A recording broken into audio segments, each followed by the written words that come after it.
बिस्मिल्लाहिर्रहमानिर्रहीम। अस्सलाम वालेकुम। आज 10 अगस्त बरोज़ सोमवार हम बात करेंगे लाहौर हाई कोर्ट के अंदर एक बड़े अहम केस की समाअत हुई है। और ये अहम केस इसलिए मैं कहूँगा कि इसके अंदर जो आज समाअत है और जिस तरीके के रिमार्क्स हैं honourable chief justice Lahore high court justice Qasim Khan sahab के, वो बड़े मानी रखते हैं। और ये वो पिटीशन है जिस तरह की बिल्कुल इसी नोयत के एक पिटीशन पहले इस्लामाबाद के चीफ जस्टिस साहब खारिज कर चुके हैं और उसके बाद ये पिटीशन फाइल की जाती है नए पिटीशन की तरफ से लाहौर हाई कोर्ट में, और वो मंजूर कर ली जाती है समाअत के लिए और उसके ऊपर नोटिस जारी कर दिए जाते हैं। ये पिटीशन है वज़ीर आज़म के जो मुआवन खसूसी हैं और मुशीरान हैं उनके हवाले से, उनके असासाजात के हवाले से, और वज़ीर आज़म का जो इख्तियार है मुशीरान को अपॉइंट करने का, उसके ऊपर सवालात उठाए गए हैं। और बहुत सारे मामलात हैं chief justice Lahore high court के। तो ये रिमार्क्स भी थे कि लोग आते हैं ब्रीफ केस खाली लेकर और यहाँ पर मुशीर लग जाते हैं, मुआवन खसूसी लग जाते हैं, और वो जब वापस जा रहे होते हैं तो उनके ब्रीफ केस भरे होते हैं। और साथ चीफ जस्टिस ने यह कहा कि पाकिस्तान के अंदर उनके 25,000 रुपये के असासे होते हैं और बैरून मुल्क उनके $25,000 के असासे होते हैं। और ये तज़ाद क्यों है और ये सारा कुछ क्या हो रहा है, इसके ऊपर सवालात उठाए हैं चीफ जस्टिस ऑफ पाकिस्तान ने, chief justice Lahore high court ने। अब मामला क्या है, पहले मैं आपको लीगल क्वेश्चन समझा देता हूँ और हम फिर आते हैं इस केस की जो समाअत है और इसके ऊपर जो सवालात उठाए गए हैं और deputy attorney general Ishtiaq Khan sahab ने जो उसके जवाबात दिए हैं वो मैं आपके साथ शेयर करूंगा। जब एक हाई कोर्ट कोई फ़ैसला सुना देती है, आपको मैं याद करवाऊंगा, रिकॉल करवाऊंगा, सुप्रीम कोर्ट में जब मामला गया था, ये मामला था चीनी माफिया का और शुगर माफिया के ख़िलाफ़, जो सिंध हाई कोर्ट का उनके हक़ में फ़ैसला आया था, स्टे आया था, और वफाकी हुकूमत ने उसको चैलेंज किया था। तो उसके बाद सुप्रीम कोर्ट ने यह कहा था कि जब इस्लामाबाद हाई कोर्ट ने एक मामले को डिसाइड कर दिया है तो फिर उसी नोयत का मामला सिंध हाई कोर्ट में कैसे गया है और उसको कैसे इंटरटेन किया गया है। क्या सिंध हाई कोर्ट के सामने ये बात छुपाई गई थी कि इस्लामाबाद हाई कोर्ट ने पहले इसी तरह के मामले को खारिज कर दिया है। और मैंने आपको एक प्रिंसिपल बताया था रेस जुडिकाटा का, और रेस जुडिकाटा का प्रिंसिपल डिस्कस हुआ था और इसी बुनियाद पर जो इस्लामाबाद हाई कोर्ट का फ़ैसला था एक रुकनी बेंच का, उसको चैलेंज किया गया था जो चीनी माफिया की तरफ से, और वो जिसका अभी फ़ैसला महफूज है और फ़ैसला आना है जो इंट्रा कोर्ट अपील थी। और सुप्रीम कोर्ट में उनका जो रिलीफ था और उनका जो स्टे था वो इस वजह से खारिज कर दिया गया था कि जब एक हाई कोर्ट ने आपके ख़िलाफ़ फ़ैसला दे दिया है तो दूसरी हाई कोर्ट में उसी काज ऑफ एक्शन के ऊपर कैसे रिलीफ लिया जा सकता है। अब ये मामला हम जब इस्लामाबाद हाई कोर्ट का फ़ैसला है चीफ जस्टिस अतर मिनल्ला साहब का, जो मुझे रेगुलर सुनने वाले दोस्त हैं उनको याद होगा, मैंने आपको बताया था कि chief justice Islamabad high court ने यह कहा है कि वज़ीर आज़म के पास ये इख्तियारात हैं, उसको कानून ये इजाज़त देता है, आइन ये इजाज़त देता है कि एक वज़ीर आज़म सारे मामलात को ख़ुद नहीं देख सकते, और मुख्तलिफ़ मामलात को चलाने के लिए, हुकूमती मामलात को चलाने के लिए ज़रूरी है कि उनके पास मशीर हों, और मशीर हों या कोई भी मुआवन खसूसी हो, वो उनकी क्या कैपेबिलिटी है, क्योंकि वो 62 और 63 के जो क्वालिफ़िकेशन है आर्टिकल की वो उनके ऊपर लागू नहीं होती, वो सिर्फ़ और सिर्फ मेंबर ऑफ़ पार्लियामेंट के ऊपर होती है। जो मुआवन खसूसी हैं या एडवाइज़र्स हैं वो आज़ाद है वज़ीर आज़म कि वो जिसको बेहतर समझता है वो उसको अपॉइंट कर देता है, और अगर कोई दोहरी शरीयत का हामिल शख्स भी है तो वो भी अगर काबिल है तो उसको लगाया जा सकता है। और साथ चीफ जस्टिस अतर मिनल्ला साहब ने यह कहा था कि जो बैरून मुल्क हमारे भाई बैठे हैं वो ज़्यादा काबिल भी हैं और उनकी कमिटमेंट भी है पाकिस्तान के साथ, तो उनकी वफ़ादारी के ऊपर शक नहीं किया जा सकता और उसके ऊपर सवालात नहीं उठाए जा सकते, और वो दरख्वास्त खारिज कर दी थी। अब ये दरख्वास्त है, नदीम सरवर एडवोकेट हैं, वो इसमें पिटिशनर हैं।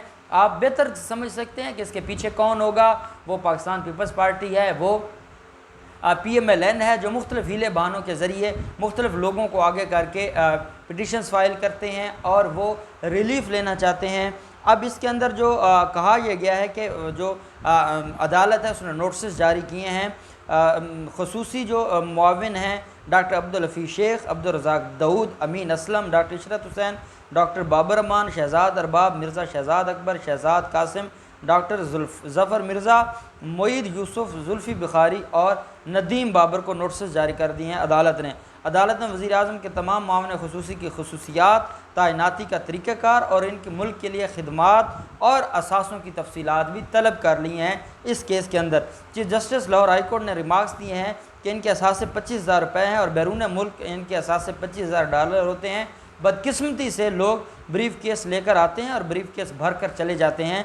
दरख्वास्त गुजार ने मौक़िफ़ अख्तियार किया। पिटिशनर के वकील ने अदालत में बहस करते हुए कहा कि डॉक्टर अब्दुल हफीज़ शेख ना तो रुकन असम्बली हैं और ना ही सैनेट के रुकन हैं, लेकिन उन्हें वजारत ख़जाना का कलमदान सौंपा गया है। उन आइन की दफ़ा 92 के तहत वज़ीर आज़म की सिफारिश पर सिर्फ रुकन असम्बली ही वफाकी वज़ीर के अहदे पर मुकर्रर किया जा सकता है। दरख्वास्त गुजार का ये कहना था कि आइन की ये बात आपको पता है कि वज़ीर आज़म नवाज़ शरीफ भी इसाक डार के बाद एक शख्स को वज़ीर ख़जाना मुकर्रर कर चुके हैं और तब यही लोग थे जिन्होंने उसको कहा था कि ये लीगल है और अब ये दरख्वास्त दिलवा रहे हैं कि वो इल्लीगल है। दरख्वास्त गुजार ने जो पिटिशनर है उन्होंने कहा है कि आइन की दफ़ा 92 जो आर्टिकल 92 है उसका सब आर्टिकल ए के तहत गैर मुंतखब शख्स रियासत के अख्तियारात का इस्तेमाल नहीं कर सकता। अब ये आप एक बात इसमें भी मैं कानूनी आपको बता दूं, जो आर्टिकल 92(1) है या आर्टिकल 90 है, ये सारे वफाकी हुकूमत को डील करते हैं। अब जो एडवाइज़र होता है या मुशीर होता है वो रियासत के अख्तियार इस्तेमाल नहीं कर रहा होता, वो सिर्फ असिस्ट कर रहा होता है वज़ीर आज़म को। वज़ीर आज़म के बिहाफ पर वो काम कर रहे होते हैं। वज़ीर आज़म वो ख़ुद कुछ नहीं है, वो जो कर रहे होते हैं on behalf of prime minister, और ये हमारा आइन कहता है। लेकिन दरख्वास्त गुजार ने कहा है अपनी दरख्वास्त के अंदर कि जो गैर मुंतखब शख्स रियासत के अख्तियारात का इस्तेमाल नहीं कर सकते, और दफ़ा जो आर्टिकल 90 है उसकी जो सब आर्टिकल 1 है उसके तहत वफाकी हुकूमत गैर मुंतखब अफराद को शामिल करके नहीं चलाई जा सकती। ये भी मैंने आपको बताया था कि आर्टिकल 90 में ऐसी कोई बात मौजूद नहीं है। खैर, अब पिटिशनर का मौक़िफ़ है वो मैंने आपके साथ शेयर करना है। साथ ये कहा गया कि वफाकी कबीना में गैर मुंतखब अफराद को शामिल करने से ज़ाहिर होता है कि वज़ीर आज़म इमरान खान अपने फ़राइज़ अंजाम देने के अहल नहीं हैं। दरख्वास्त गुजार ने साथ ये भी कहा है कि वज़ीर आज़म के दौरी शरीयत के हामिल मुशीरान ख़ास रियासत पाकिस्तान के लिए सिक्योरिटी रिस्क हैं, लिहाजा मशीरों और मामले खसूसी का तकर्रुर गैर ऐनी करार देकर उन्हें ओहदों से हटाया जाए। हमारे मुल्क में बड़े बड़े ओहदों पर और जो मुराद अली शाह जैसे लोग हैं जो वज़ीर आला तक भी पहुँच चुके हैं वो भी दोहरी शरीयत के हामिल रहे हैं, लेकिन यहाँ जो वफाकी मशीरान हैं वज़ीर आज़म के उनके ऊपर सवालात उठाए गए हैं। साथ ये कहा गया है कि आइन की दफ़ा 90 सब आर्टिकल 1 के तहत मुंतखब अरकान असम्बली को वफाकी वज़रा के ओहदों पर तैनात करने का हुक्म दिया जाए। अदालत हुक्म दे वज़ीर आज़म को कि वो आर्टिकल 90 के तहत जो मशीरान हैं या कोई भी वफाकी वज़रा हैं उस ओहदों के ऊपर सिर्फ़ और सिर्फ तैनात किया जाए। अब हालांकि जो ये मशीरान हैं, एडवाइज़र्स हैं या जो बाकी जो असिस्ट कर रहे होते हैं मुआवन खसूसी हैं, ये कोई वफाकी वज़ीर नहीं है, लेकिन अब इसमें यह कहा गया है कि वो वफाकी वज़रा हैं और वफाकी वज़रा को मुंतखब लोगों को ही होना चाहिए। साथ ये भी अदालत से रिक्वेस्ट की गई है कि दरख्वास्त के हतमी फ़ैसले तक वज़ीर आज़म के तमाम गैर मुंतखब मशीरान ख़ास और जो उनके एडवाइज़र्स हैं और जो बाकी उनके असिस्टेंट हैं उनको ओहदे से रोका जाए, उनको काम करने से रोका जाए, और वज़ीर आज़म इमरान खान को भी मुल्क के लिए चीफ़ एग्जेक्टिव की हैसियत से काम करने से रोका जाए। ये दरख्वास्त की गई है अदालत से कि स्टे ऑर्डर दिया जाए कि ना इमरान खान कोई काम कर सके, उनको भी काम से रोका जाए और सारे मुशीरान को काम से रोका जाए जब तक ये दरख्वास्त पेंडिंग है। समाअत के दौरान chief justice Lahore high court ने एडिशनल जो अटारनी जनरल थे इश्तियाक खान साहब, उनसे मुकालमा किया। जस्टिस कासिम खान साहब ने रिमार्क्स दिए कि माहिर लोग हों, असम्बली से टेक्निकी माहिर ना मिल सकें तो ऐसे लोगों को मशीर लगाया जा सकता है। ये एडिशनल अटारनी जनरल ने जवाब दिया। साथ chief justice Lahore high court का additional attorney general Ishtiaq Ahmed Khan से इस्तफसार किया गया कि आइन में कहाँ जिक्र है कि वज़ीर आज़म के मशीर तैनात कैसे किए जा सकते हैं। एडिशनल अटारनी जनरल ने बताया कि आइन की जो आर्टिकल 93 है उसके तहत वज़ीर आज़म मुआवन खसूसी तैनात कर सकता है और आइन की दफ़ा 57 के तहत मशीरों को पार्लियामेंट में तकरीर करने की भी इजाज़त दी जा सकती है। चीफ जस्टिस ने दरियाफ़त किया कि नोटिफिकेशन किया जाता है कि नोटिफिकेशन में कहा जाता है कि मुआवन खसूसी का ओहदा वफाकी वज़ीर के बराबर होगा। बराबर होना और वो ओहदा होना ये दो अलग क्वेश्चन है, और ये क्योंकि लॉ है और लॉ में आप एज्यूम नहीं कर सकते, आपको वो बात करनी होती है जो स्पेसिफिक बात होती है। अदालत ने कहा कि ये जो नोटिफिकेशन के अंदर लिखा होता है कि वफाकी वज़ीर के बराबर होता होगा, ये कहाँ से अखज़ किया गया है, जिस पर अटारनी जनरल ने जवाब दिया कि जुल्फ़ी बुखारी के केस में सुप्रीम कोर्ट के फैसले की रोशनी में ऐसा किया जाता है।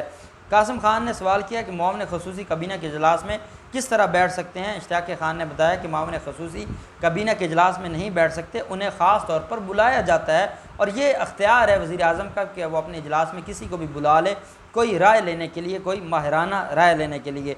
हाई कोर्ट के चीफ जस्टिस ने रिमार्क्स दिए कि वज़ीर आज़म अपने किसी करीबी दोस्त को कहें और वो जो उनका दोस्त हो उसको वो मुशीर लगा दें, जो खाना खिला दे, जो एक दिन उसको उनको स्टे दे दें, जिनके साथ उनका ख़ास तल्लक हो। तो क्या यही क्राइटेरिया रह गया है कि जो उनका दोस्त होगा वही बन जाएगा, या इसका कोई कानूनी भी तरीक़ेकार है जिसके ऊपर बताया गया कि जनाब उनका कानूनी तरीक़ेकार है और हर वो शख्स जो इस ओहदे के ऊपर बैठा है वो कम्पिटेंट है और वो उस फील्ड में वो उसकी कम्पिटेंसी के ऊपर सवाल नहीं उठाया जा सकता।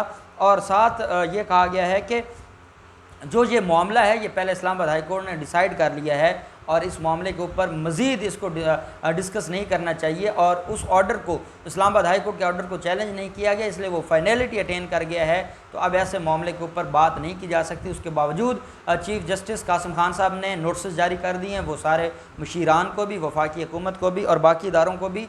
अब इसमें मेरी एक गुजारिश होगी चीफ जस्टिस कासिम खान साहब से कि जहाँ पर यह डिस्कस हो कि आप असम्बली से बाहर जो टेक्नोक्रेट हैं या जो कम्पिटेंट लोग हैं उनको आप मुशीर या आप उनको एडवाइज़र नहीं लगा सकते। अगर ये फ़ैसला होता है और ये हुक्म आता है कि असम्बली के अंदर से लोगों को चुना जाए, तो साथ ये भी गुजारिश होगी कि फिर असम्बली में आने के लिए लोगों का कोई क्राइटेरिया भी मुकर्रर कर दें और फिर कह दें पार्लियामेंट को एडवाइस कर दें कि वो इसके ऊपर कोई कानून साजी करे। जब हमारी जो असम्बली है उसके अंदर वो लोग बैठे हैं जो सज़ा याफ्ता हैं या जिनके ख़िलाफ़ इतने बड़े केसेस जा रहे हैं, मनशियात फ़रोश असम्बली में बैठे हैं, बड़े बड़े करप्ट असम्बली में बैठे हैं, मनी लॉन्ड्रिंग करने वाले असम्बली में बैठे हैं, कौम का पैसा चुराने वाले, कौम से झूठ बोलने वाले, कौम के ख़जाने को लूटने वाले असम्बली में बैठे हैं। तो इमरान खान ने अगर उन्हीं से काम लेना है तो फिर उनके ख़िलाफ़ कार्रवाई कौन करेगा। और क्योंकि इमरान खान बंधा हुआ है, हमारे पहले एक BA की शर्त थी वो भी इन्होंने ख़त्म कर दी थी। अब जो क्वालिफ़िकेशन और डिसक्वालिफ़िकेशन है आर्टिकल 62 और 63 उसका कोई इतलाक़ ही नहीं होता, तो फिर वो क्या करे? क्या वो शहबाज शरीफ को लगा दे या वो बिलावल जरदारी और आसफ जरदारी को लगा दे? फिर वो क्या करे, वो किसको अपॉइंट करे? तो ये मामला भी साथ डिस्कस होना ज़रूरी है ताकि फिर जो अदालत फ़ैसला करे वो फिर सारी चीज़ों को मद्देनज़र रखते हुए करे। अल्लाह पाक पाकिस्तान का हामी नासिर हो। बहुत शुक्रिया। अल्लाह हाफ़िज़। पाकिस्तान ज़िंदाबाद।